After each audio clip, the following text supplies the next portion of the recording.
유가를 알면 금값이 보입니다. 근데 이 방송 녹화는 저번 주에 했는데 어제 원유 가격이 많이 떨어졌네요. 금값은 어떻게 될까요? 평소 유가에 대한 내용을 챙겨보시는 분은 8분 50초부터 보시면 됩니다.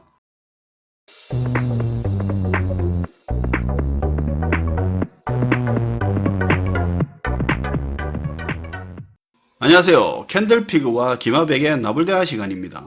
한시적이기는 하지만 이번에 정부가 11월 6일부터 유류비 15% 인하 정책을 펼쳤습니다. 직영주유소 기준으로 휘발유는 리터당 123원, 경유는 리터당 87원 정도까지 가격 인하 효과를 볼 수 있다고 하니까 차를 자주 모시는 분들은 조금이나마 쏠쏠할 것 같다는 생각이 듭니다. 그래서 오늘은 유가를 주제로 한번 삼아봤습니다. 유가에 대해서 좀 쉽게 접근하고 가볍게 이해할 수 있는 시간을 가져볼까 하는데요. 오늘도 모셔봤습니다. 김하백님 반갑습니다. 네, 안녕하세요. 반갑습니다. 오늘 주제가 유가에 대해서 좀 알아보자 이건데요. 네, 유가 하면 사실 별것 아닌 것 같은데 이게 경제하고 다양하게 연결해서 나오는 신문기사로 보게 되면 사실 좀 헷갈리거든요. 네. 이거를 한 번에 쉽게 이해할 수 있는 방법 없습니까? 솔직히 대부분의 사람들이 뉴스나 신문 기사에서 유가가 올랐다고 하면 그냥 제일 먼저 떠오르는 생각은 다음 주쯤에 기름 또 넣어야 되는데 또 기름값 오르겠구나. 그렇죠. 하는 그 정도일 것 같은데요. 예. 유가라는 단어가 평소에 잘 안 쓰고 경제 기사에 주로 나와서 그렇지 실제로 별거 아니고요. 복잡하게 생각하기보다 유가는 아무것도 아니고 그냥 물가다. 이렇게 기억하면 됩니다. 그렇게 기억하는 방법이 있었네요. 예, 이것도 어렵다면 쉽게 앞글자만 따서 저 같은 경우는 유물론 이렇게 세 단어만 기억하는 방법도 있는데 이게 뭐냐면 유가는 물가다라는 이론 앞글자를 따서 유물론으로 기억하면 부담 없이 더 쉽게 기억할 수 있을 것 같아요. 유물론, 유가는 물가다. 이렇게 설명하니까 기억하기 쉬운 것 같네요. 좋습니다. 그럼 이런 국제유가를 별도로 어디서 확인할 수는 있나요?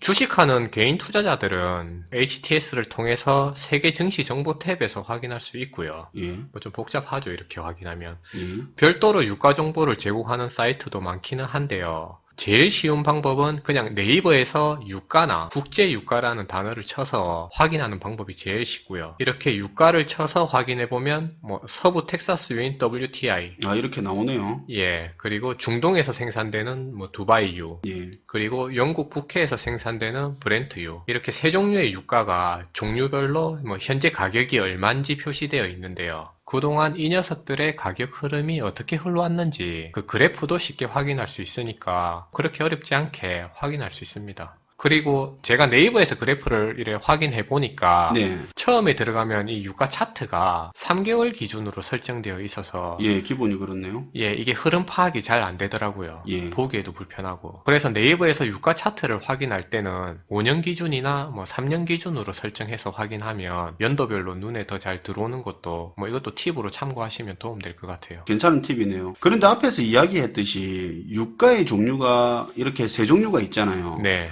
이거를 보면 기사마다 언급하는 유가의 종류가 다른 것 같은데요. 어떨 때는 두바이유를 이야기하고 또 어떨 때는 서부 텍사스산 원유를 이야기할 때도 있는데 네. 이거를 우리가 굳이 구분해서 가격을 확인하고 보려고 하니까 불편한 것 같은데 이거를 이렇게 볼 필요가 있습니까? 캔들피그님 하신 말씀이 맞는 말인데요. 원유가 생산되는 지역에 따라서 서로 다른 이름으로 종류별로 나뉘기도 하고 예. 거기다 이제 그 개별 종류마다 가격도 조금씩 차이가 나니까 보는 사람 입장에서는 어떤 걸 기준으로 봐야 되나 하고 이래 고민이 생길 수 있는데 그렇죠. 굳이 그렇게 종류별로 구분해서 이 가격을 일일이 기억할 필요까지는 없습니다. 사실 그런 건 별로 중요하지도 않고요.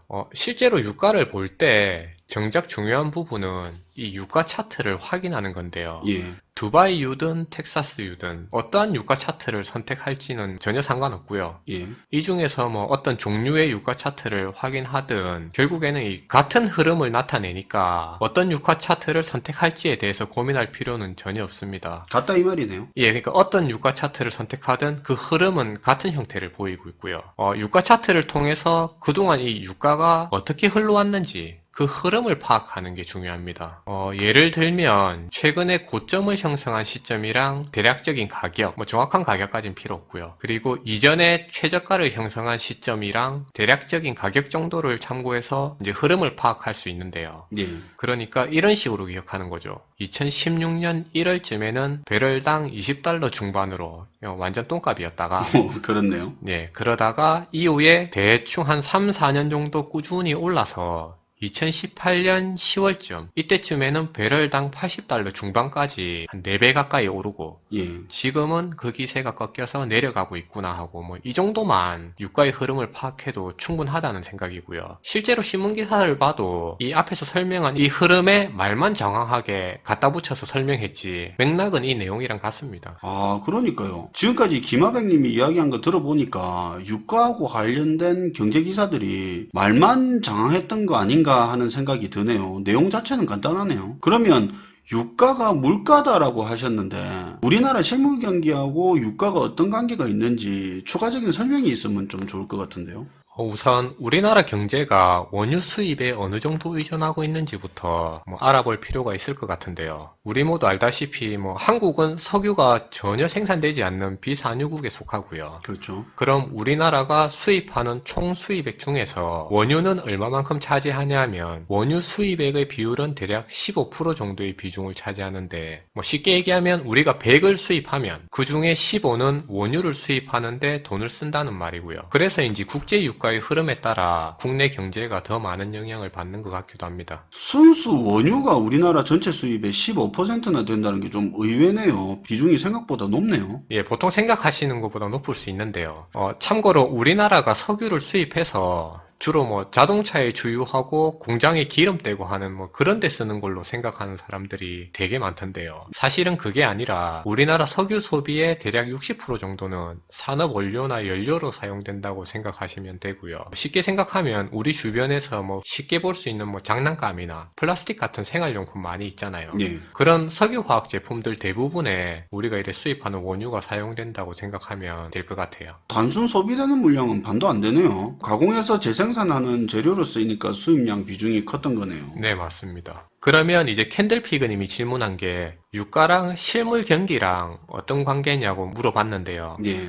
사실 이 부분에 대해서는 이미 앞에서 답을 얘기한 거나 마찬가지인데요. 그런 것 같긴 하네요. 예, 앞에서 제가 유가는 물가로 기억하라고 얘기했잖아요. 예. 결론적으로 이 말이 무슨 뜻이냐면 유가와 물가는 비례한다는 말로 유가가 오르면 물가는 오르고 유가가 내리면 물가 역시 내린다고 보면 틀림없는데요. 틀림없는 거네요. 예, 틀림없는 사실입니다. 예. 그리고 다른 경제 지표들이 있는데 GDP나 실질 환율, 이자율, 투자나 소비 같은 나머지 경제 지표들은 이 부분을 쉽게 기억하려면 유가는 물가랑만 비례하고 앞에서 언급한 나머지 다른 경제 지표들은 모두 유가와 반비례한다고 그냥 단순하게 기억하면 될 것 같아요. 유가가 물가니까 물가가 오르면 다른 지표 다 하락한다는 말하고 똑같네요. 네, 맞습니다. 그러니까 물가가 오르고 유가가 오르면 투자도 감소하고 소비도 감소한다. 이렇게 기억할 수도 있어요. 그 간단하네요. 예, 이렇게 얘기할 수 있는데요. 아까 우리가 수입하는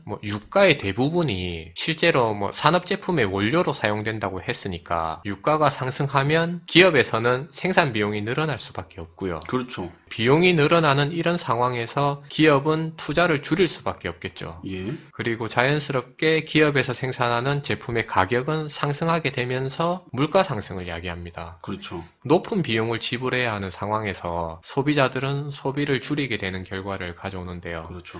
결국 유가 상승은 물가 상승, 투자 감소, 소비 감소의 결과를 유발하는 그런 상관관계를 가진다고 할 수 있습니다. 이번 유가 이야기는 별로 안 어렵네요. 그럼 투자를 하는 사람들이 유가가 오르거나 내릴 때 어떤 액션을 취해야 하나요? 솔직히 유가만 바라보고 유가의 등락에 따라서 해야 되는 특별한 투자 행동 같은 거는 제가 볼 때는 없다고 생각하고요. 그럼 유가 관련된 상품에 투자한 사람이 아닌 이상 예. 개인 투자자 입장에서는 특별히 할 수 있는 게 없다는 이야기죠. 유가 등락에 따라 유가 관련 종목을 선택한다든지 아니면 경기 방어주를 한다든지 그런 경우는 있을 수 있는데 유가 등락만 바라보고 거시적인 관점에서 투자 행동은 제가 볼 때는 없는 것 같고요. 대신에 다른 데서 잘 안 알려주는 팁이기는 한데 예. 유가랑 관련해서 금 투자에 도움이 될 만한 내용을 뭐 잠깐 소개할까 하는데요. 금이요? 네. 예. 일단 팁을 설명하기 전에 요 정도는 기억하고 넘어가야 되니까 잠깐 얘기를 하면 유가가 하락하면 달러 가치는 떨어지게 되고 그리고 달러 가치와 금값은 반비례하니까 결국 유가 하락은 달러 가치가 하락하고 그리고 금값은 상승하는 결과를 확인할 수 있는데요. 아, 그렇게 갖다 붙이지네요. 예, 이 부분은 하나 기억하고 넘어가야 될 것 같아요. 유가가 금값이랑 비례한다는 이야기인데 네, 유가랑 금값이랑 엮이는 게 생각보다 좀 특이한데 네, 그럴 수 그럼 있죠. 예를 들어서 금융위기 같은 게 예상되면 금값이 오르는데 네. 그러면 기름값도 같이 오를 수 있는 거네요. 산유국이라는 거하고 상관없이. 예, 이거는 뭐 과거 지표를 확인해도 뭐 확인할 수 있는데 뭐 궁금하시다면 아까 유가 그래프 보는 방법 예. 그거랑 네이버에서 금값을 쳐도 이제 금값 그래프를 확인할 수 있습니다. 아, 그럼 비슷하게 가는 게 보이겠네요. 예, 그때 이제 국제 금값을 확인하면 되는데요. 예. 국내 금값이랑 국제 금값 두 개가 나오는데 국제 금값이랑 유가랑 비교해서 보면. 금융위기 당시 2008년도 이후에 어떻게 흘러왔는지 뭐 그걸 확인해도 같이 올랐다는 부분을 확인할 수 있어요. 그리고 유가하고 금 사이에는 일정한 교환 비율이라는 게 존재하는데 예. 이 부분도 시청자분들은 잘 몰라요. 예. 뭐 사실 예. 좀 생소한 용어일 수도 있는데 최근에 이 교환 비율이 어떻게 되냐면 16으로 기억하면 되는데요. 16이요. 예, 이게 무슨 말이냐면 유가와 금을 서로 바꿔서 물물 교환한다고 가정할 때 예. 그 평균 교환 비율이 16이라는 말인데요. 결론적으로 유가가 배럴당 1달러라면 예. 금은 온스당 16달러가 돼야 서로 등치가 된다는 뜻입니다. 아, 이런 게 있나요? 예, 그런 게 있습니다. 아, 그럼 현재 유가랑 금값을 한번 비교해 보면 현재 유가가 배럴당 약 한 60달러니까 예. 평균 교환 비율 16을 적용하면 예. 금값이 온스당 960달러가 돼야 된다는 말인데요. 그렇죠. 그냥 60달러에 16을 곱하면 됩니다. 예. 그런데 현재 국제 금값이 이게 확인해 보면 1206달러 정도에서 형성되어 있어요. 이게 거품이란 말인가? 이게 거품일 수도 있고 아닐 수도 있는데 예. 그럼 이제 제가 해석을 한번 해볼게요. 예. 이게 어떻게 해석해야 되는지. 유가가 60달러일 때 평균 교환 비율이 이제 16이니까 예. 이 16을 적용하면 금값이 960달러 인근에서 놀아야 되는데 딱 예. 정확하진 않더라도 예, 대충. 예, 그런데 현재의 금값이 1200달러가 넘는 상황이란 말인데요. 뭐 간단하게 분류하면 둘 중에 하나로 예측할 수 있겠죠. 예. 첫째, 뭐 현재의 금값인 1200달러에 맞춰서 유가가 75달러에서 한 80달러까지 상승하든지 그렇죠. 유가가 오르든지. 예, 그게 아니라면 현재의 금값이 1200달러에서 뭐 960달러까지는 아니더라도 최소한 1000달러 뭐 초반까지는 하락해야 된다는 말인데 금값이 내리든지 유가가 오르든지 해야 된다는 소린데 16 교환 비율을 유지하려면 그렇죠. 그럼 지금 실제로 유가가 떨어지는 추세니까 실제로 유가를 볼 때 유가가 떨어지면서 금값을 더 많은 폭으로 끌어내릴 수도 있겠네요. 예, 그렇죠. 결국 유가가 상승하든 금값이 떨어지든 둘 중에 하나가 발생돼야 된다는 얘기인데 어느 쪽이 가능성이 높을까요? 뭔가 감추는 느낌이 나는데요. 그냥 한번 말해보세요. 제 개인적인 생각으로 예. 그러니까 금값이 낮아야 되는데 지금 비싸다는 거잖아요. 금값이 떨어지든 유가가 올라야 되는데 예. 제가 볼 때는 제 개인적인 생각으로 특이사항이 없다면은 예.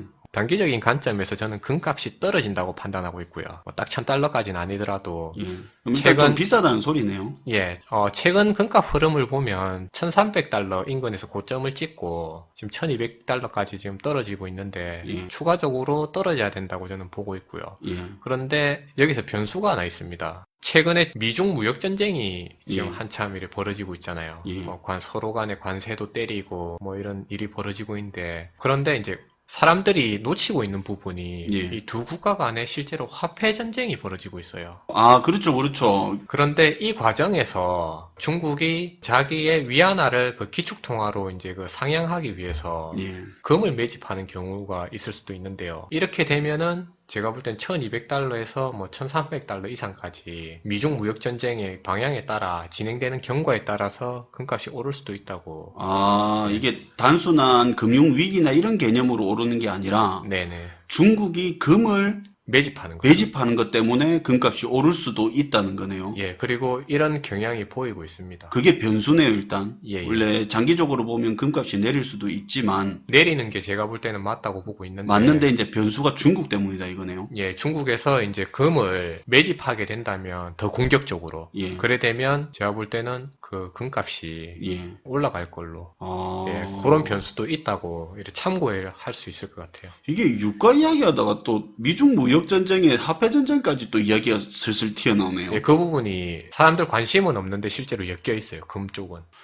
금하고 원유랑 이런 관계가 있다는 거, 이건 처음 듣는 이야기네요. 사실 시청자분이 유가에 대해서 다뤄줬으면 좋겠다고 해서 유가를 주제로 하기는 했는데, 솔직히 유가 자체가 좀 따분한 내용이잖아요. 예, 너무 이래 디테일한 부분이다 보니까 뭐 시청자분들 거시적인 관점 좋아하잖아요. 그렇죠. 이래 미시적인 예. 관점보다. 그래서 내심 저는 좀 걱정하기는 했는데, 그래도 김하백님이 하나는 건질 수 있게 해주셨네요. 1온스 금값과 원유 1배럴의 교환 비율이 16이다. 잘 알겠습니다. 네. 예. 오늘도 시청해주셔서 감사합니다. 우리 캔들스토리는 매주 월, 수, 금 구독자 여러분들을 찾아갑니다. 지금까지 김화백 캔들피그의 이런저런 시간이었습니다.